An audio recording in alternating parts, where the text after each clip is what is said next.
আজকে আমরা যাচ্ছি চাকলাধাম বাবা লোকনাথের পুজো দিতে।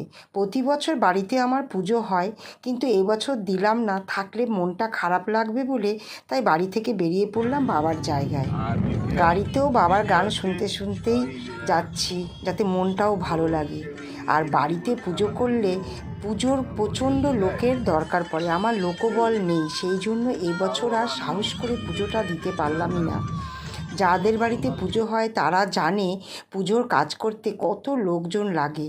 এরপর আমরা এই যে ডালা কিনে নিলাম, যার যার পছন্দ মতন। এর মধ্যে সব কিছুই আছে, ফুলের মালা থেকে আরম্ভ করে ধূপকাঠি, মোম, প্রসাদ সব কিছু নিয়ে আমরা এবার আস্তে আস্তে মন্দিরের দিকে উঠছি। তা এনার তো উঠতে খুবই কষ্ট হচ্ছে, কিন্তু কিছু করার নেই, মনের প্রচণ্ড জোর আর ঠাকুরের ইচ্ছে আছে বলেই এই জায়গাটায় পৌঁছাতে পারলো। আমরাও একটু টেনশান করছিলাম, কিন্তু টেনশানের কিছুই নেই, করতে পারবো জানি না। এবার আমরা আস্তে আস্তে ভেতরে ঢুকে যার যার জায়গা নিয়ে একটু বসে পড়লাম। এখানে সবাই আর এসে বসেছে, তাই দেখলাম আজকের দিনেও যে ঠাকুরের সামনে বসে এত সুন্দরভাবে পুজো দিতে পারবো সেটা সত্যি ভাবিইনি। এই যে তেনার ইচ্ছা, এত ভালো লাগলো এসে পুজোটা দিয়ে। ঠাকুরমশাইও আসলো, পরে এসে বসলো, দিয়ে অঞ্জলিও দিলাম, শান্তির জলও দিল, নাম গোত্র সব জিজ্ঞাসা করলো। খুব সুন্দরভাবে নিয়ম অনুযায়ী এখানকার ব্যবস্থাটা আমার কাছে সত্যি খুব ভালো লাগলো। তা এইভাবে আমরা পুজোটাও দিলাম।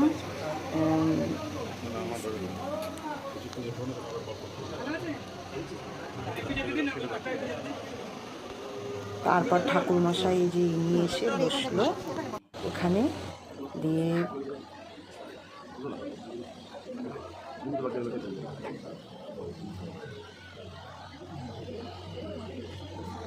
এই যে থালার মধ্যে ঠাকুরমশাই ফুল বেলপাতা দিল। এই ফুল বেলপাতা নিয়ে কিন্তু আমরা অঞ্জলি দিলাম, শান্তির জল দিল।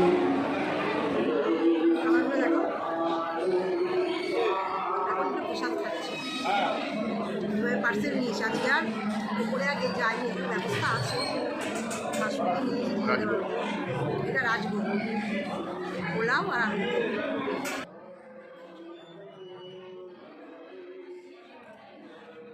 শুধু প্রচণ্ড গরম, তাছাড়া কিন্তু কোনো কষ্ট নেই।